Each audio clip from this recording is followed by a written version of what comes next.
अस्सलाम वालेकुम class 10, how are you? I am fine, hope all of you are also fine, safe and sound. आज हमारा पहला lecture है होम इकोनॉमिक्स का।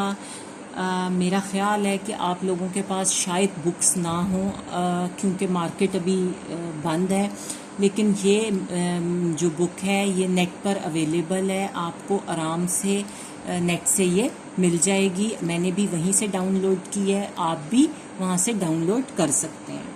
और हमने क्लास 9 में होमिक इकोनॉमिक्स के अपनी 9th की बुक में 8 चैप्टर पढ़े थे। अब 9th चैप्टर से हमने इसको कंटिन्यू करना है और हमारा पहला चैप्टर है पार्चा बाफ़ी और लिबास का तारुफ, introduction to textile and clothing. ये हमारा पहला चैप्टर है क्लास 10 का। नाउ फर्स्ट ऑफ ऑल हमने पढ़ना है कि पार्चा बाफ़ी जिसे हम टेक्सटाइल बोलते हैं वो, और लिबास जिसे क्लोथिंग बोलते हैं, उसकी क्या डेफिनेशन है और उसकी इम्पोर्टेंस क्या है। Definition and importance of textiles and clothing. तो जो टेक्सटाइल होता है वो टेक्सटाइल क्या है जिसे हम पार्चा बाफ़ी बोलते हैं, वो क्या है, वो कहाँ से आया है, वो कैसे बनता है। तो टेक्सटाइल जो है वो हम उन टेक्सटाइल उसको बोलते हैं, उन रेशों को बोलते हैं, उन फाइबर्स को बोलते हैं जिसकी जिन उन रेशों को बोलते हैं जिनकी उन रेशों की दरियाफ्त है जो हम पौधों से और जानवरों से हासिल करते हैं। जो रेशे हम पौधों या जानवरों से हासिल करते हैं उनको हम पार्चा बाफ़ी बोलते हैं। और ये कौन से रेशे हैं जो हम किन पौधों से हासिल करते हैं और जानवरों से हासिल करते हैं? बहुत सारे जानवर जो हैं जिनसे हम रेशे लेते हैं, मसलन शीप है आपकी, जिसे भेड़ है, कैमल है, अल्पैका है, अंगोरा है, ये एक रैबिट होता है, और मुहेर है, ये एक गोट होती है, और सिल्क वॉर्म है।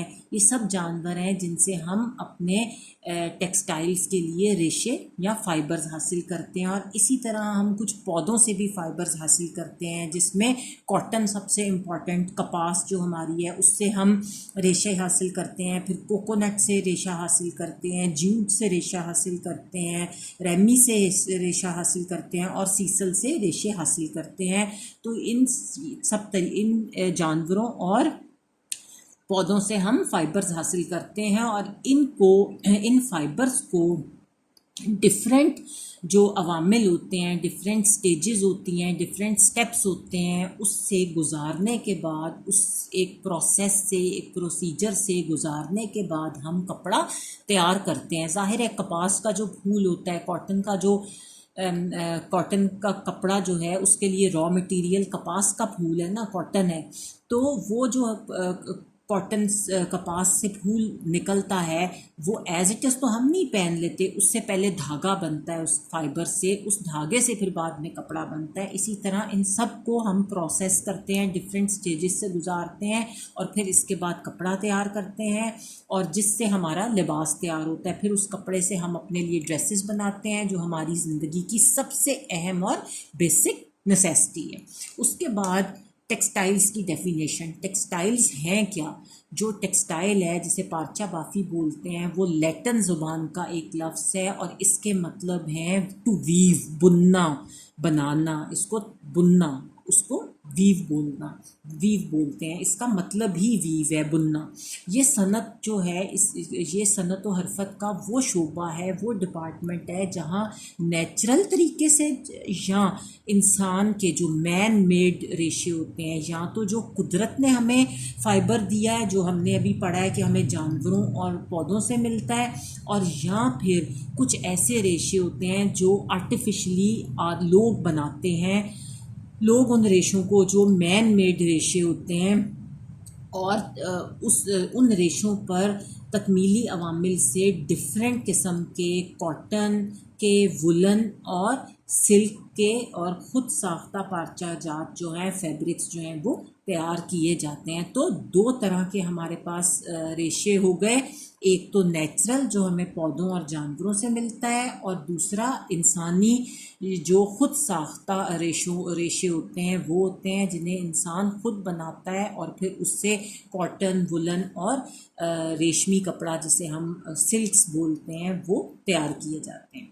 उसके बाद लिबास की तारीफ। लिबास है क्या? जो हम पहनते हैं। लिबास का मतलब है कि उन रेशों से तैयार करता कपड़ा जो हम या तो नेचुरल रेशों से बनाएं या मैन मेड रेशों से बनाएं, जो जिस्म को कवर करे, जो आपके जिस्म को ढांपे और देखने में खूबसूरत भी लगे, और आपकी पर्सनैलिटी जो है उसकी शनाख्त बन जाए और सजावट के लिए इस्तेमाल हो, जो आपकी पर्सनैलिटी को अपीलिंग बना दे। कपड़ा तो सब पहनते हैं, लेकिन कोई कोई लोग बहुत स्टाइलिश कपड़े पहनते हैं, बहुत अच्छे कपड़े पहनते हैं, तो वो इंसान की पर्सनैलिटी को जो है वो प्रोमिनेंट करते हैं।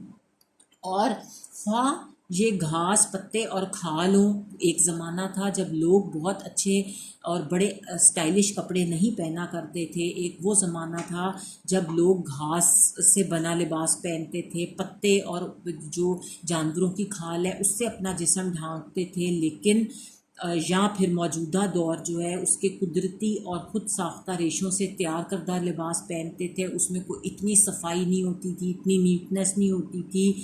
गोया कि जिस्म को सिर्फ कवर करने के लिए जो चीज़ भी इस्तेमाल की जाए वो लिबास या पोशाक कहलाता है। वो चीज़ जिससे हम अपने जिस्म को ढांप सकें वो हमारा लिबास कहलाता है। और पुराने ज़माने के लोग जो थे वो तो हमने बात कर ली कि जंगलों में रहते थे और दरख्तों के पत्तों, छाल वगैरह और जानवरों की खाल से अपना जिस्म ढांपते थे, इसीलिए उस ज़माने में उनका वही लिबास था। लेकिन आजकल चूँकि लोग कॉन्शियस हैं, मॉडर्न हैं, डिफरेंट कट्स पहनते हैं, डिफरेंट स्टाइल्स पहनते हैं, तो आजकल हम कहते हैं कि वही हमारा लिबास है जो हम मॉडर्न तरीके से दर्जियों से सिलाते हैं, बड़े बड़े डिज़ाइनर्स से बनवाते हैं, वो हमारा लिबास।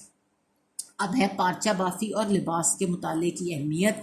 अब वो कहता है कि ये सब्जेक्ट जो है, जो जिसे हम टेक्सटाइल और क्लोथिंग बोलते हैं, इसकी जो स्टडी है, इसकी जो तालीम है, उसकी क्या इम्पोर्टेंस है, क्या उसका कोई फ़ायदा है जो हम पढ़ते हैं। तो टेक्सटाइल और जो क्लोथिंग है उसकी जो स्टडी है वो बहुत इम्पॉर्टेंट है, बहुत अहमियत की हामिल है। वजह ये है कि दुनिया के बनते ही इंसान ने अपना जिस्म ढांपने, अपने आप को गर्मी और सर्दी से बचाने और अपने आप को अट्रैक्टिव बनाने के लिए किसी ना किसी किस्म का जो लिबास था उसको इस्तेमाल किया, चाहे वो पत्तों का लिबास हो, चाहे वो घास फूस का लिबास हो, चाहे वो किसी जानवर की खाल हो। उसने अपने आप को ढांपने के लिए लिबास का इंतखाब किया। और इस बात का जानना ज़रूरी हो गया कि बाज़ कपड़े ज़्यादा मजबूत और पायदार क्यों होते हैं। और फिर आहिस्ता आहिस्ता हमें ये पता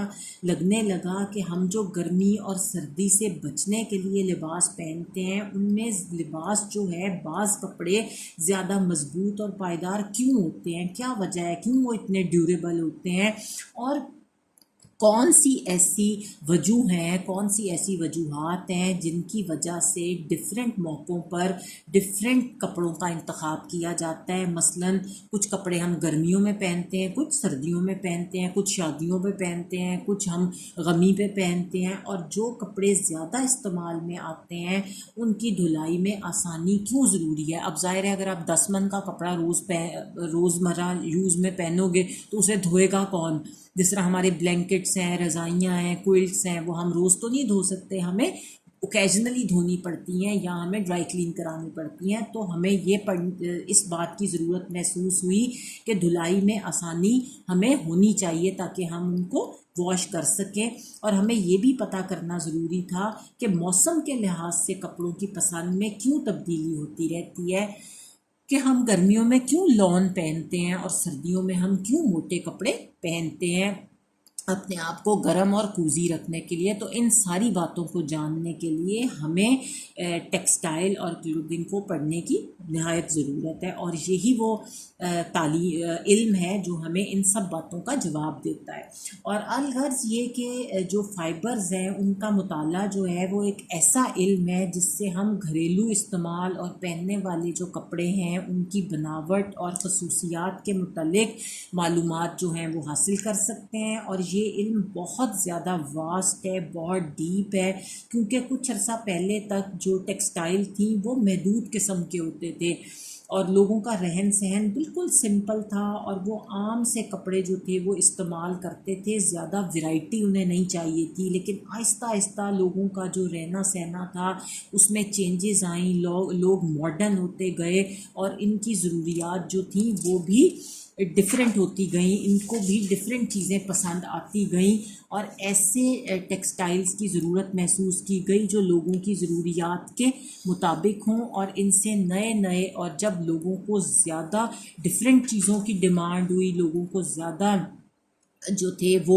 अपनी वो ज़्यादा महसूस करने लगे ज़रूरत डिफरेंट कपड़ों की, तो फिर जो था वो नए नए जो फाइबर्स थे वो लोगों ने दरियाफ्त किए और जिनसे नए नए कपड़े बनने लगे। अब कितनी तरह की कॉटन आपको मिल जाती है, आपको लॉन मिल जाती है, आपको कैमरिक मिल जाती है, आपको करंडी मिल जाती है, आपको जो है वो डिफरेंट जो मटेरियल होते हैं खद्दर मिल जाता है, आपको ऑर्गेन्जा रेशमी कपड़ों में मिल जाता है, आपको चाइना सिल्क मिलती है, आपको रॉ सिल्क मिल जाती है, आपको कतान सिल्क मिल जाती है, आपको मसूरी मिल जाती है, आपको डिफरेंट फैब्रिक्स अब मिलते हैं। क्यों मिलते हैं? क्योंकि लोगों की डिमांड होती थी, लोग ढूंढते थे इनको, इसलिए लोगों ने नए नए फाइबर्स जो थे उनको इंट्रोड्यूस कराया। और फ़ाइबर्स के बारे में जो मालूमात हैं वो कंज्यूमर को सही कपड़े के इंतखाब में मदद देती हैं। अगर कंज्यूमर कौन होता है? सारिफ, जिसने चीज़ को इस्तेमाल करना होता है, जो चीज़ को ख़रीदता है। क्योंकि अगर सारिफ ने, कंज्यूमर ने शादी में कपड़ा पहनना है तो जाहिर है वो लॉन नहीं ख़रीदेगा, वो प्रिंटेड लॉन नहीं लेगा या वो प्लेन लॉन नहीं लेगा, वो सिल्क का मटेरियल जो है उसको सिलेक्ट करेगा और उसको इसके इंतखाब में मदद मिलेगी। और इसी तरह जो हुनरमंद अफराद थे वो भी अपनी कैपेबिलिटीज़ और इंटेलिजेंस को उन्होंने इस्तेमाल में लाए और उनको मौका मिला कि वो नई नई चीज़ों को दरियाफ़्त करें। और जो हमारा लिबास है, हमारा जो क्लोथिंग है, उसका जो स्टडी है, उसका जो मुताला है, उसकी अहमियत भी कंज्यूमर की नज़र में बहुत अहम है। कंज्यूमर जो है वो चाहता है कि उसको नए नए तरह के लिबास मिलें, नई नई चीज़ें इंट्रोड्यूस हों मार्केट में और वो ख़रीदे, क्योंकि कोई भी लिबास जो है उसको ख़रीदने से पहले कंज्यूमर को ये पता होना चाहिए कि जिस लिबास को वो ही is going to buy the fabric, जो फैब्रिक वो जा रहा है ख़रीदने के लिए, या तो वो किस फाइबर से बना हुआ है। अगर तो उसको, उसका जिस्म को रैश हो जाते हैं सिल्क पहन के, तो वो कॉटन ख़रीदेगा। तो अगर उसको पता है कि कॉटन कंफर्टेबल है तो ही वो कॉटन ख़रीदेगा।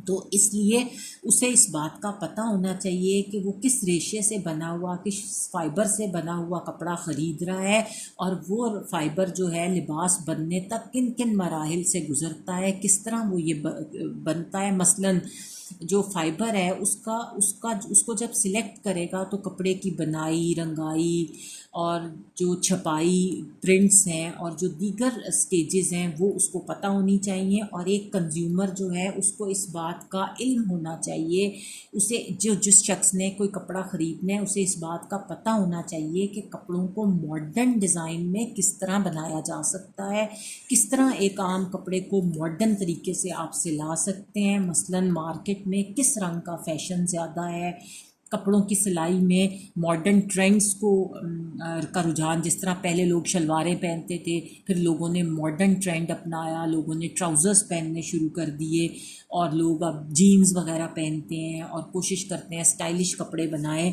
तो उसे पता होना चाहिए कि मार्केट में कौन सा रंग जो है उसका फैशन है, कपड़ों की सिलाई में नए ट्रेंड्स क्या हैं और मार्केट में इन कपड़ों को कैसे फ़रोख्त किया जा सकता है। और जो हमारे टेक्सटाइल का फील्ड है उसमें उसको मार्केट करने का जो इल्म है टेक्सटाइल को टेक्सटाइल्स में जो इल्म के इस शोबे को मार्केटिंग कहते हैं। जो हम टेक्सटाइल्स को डिफरेंट उसके फ़ाइबर्स को प्रमोट करते हैं, लोगों के लिए बनाते हैं, मार्केट में लाते हैं, लोगों को बताते हैं कि लोग कौन कौन सा फ़ाइबर ख़रीदें, उसको हम मार्केटिंग बोलते हैं। ताकि मार्केटिंग क्या है कि हम अपनी प्रोडक्ट को किस तरह बेचेंगे, किस तरह हम अपना प्रोडक्ट लोगों को बेचेंगे, उसे मार्केटिंग बोलते हैं। Now it's the end of today's lecture. आज का लेक्चर जो था it was basically an introduction to this lecture, this subject. ये इस चैप्टर का इंट्रोडक्शन था। होप आप सब लोगों को समझ आ गया होगा और मैं उम्मीद करती हूँ कि इंशाल्लाह you will by your books. अगर मिल नहीं रही, मार्केट बंद है, तो आप नेट से इसको डाउनलोड कर लें। इंशाल्लाह अगली क्लास में मिलेंगे। अल्लाह हाफ़िज़।